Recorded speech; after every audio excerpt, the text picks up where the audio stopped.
at-large elections, vote polarization leads to 5 white city council members. Although Anaheim is home to the happiest place on earth, recent tensions between Latinos and whites tell a different story. Anaheim's Latino population is 53%. Whites make up 28%. Still, there's not a single city council member who is Latino.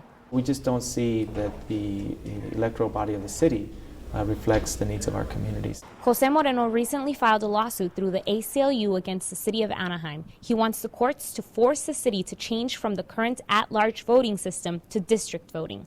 Meanwhile, the city council is resisting the change, voting 2 months ago for a hybrid model to be on the ballots for next June. That keeps the at-large voting system with some modifications. Professor Fernando Guerra from Loyola Marymount University says Anaheim should take a cue from Disney.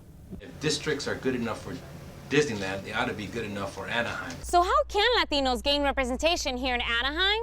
Well, not everyone agrees with the tactics. Some Latino leaders in the community hope the lawsuit, protests, and rowdy demonstrations at city council meetings prove to be an effective strategy. But we've heard from white residents, we've heard from Arab Americans, we've heard from Asian Americans from across the city who say, we're so glad you're doing this, because we all feel like we're not being represented by the city council. Anaheim doesn't have the kind of militant history as East Los Angeles does. Ernesto Medrano is critical about protests and marches. He says that's not effective in Anaheim. These 60s tactics aren't going to take us anywhere, unfortunately. I mean, they're good from tactic to tactic and place to place, but it's not a strategy. The ACLU lawsuit is scheduled for trial in March 2014. Until then, Anaheim Latinos continue the struggle to find their voice. Sonia Gutierrez, NAHJ News.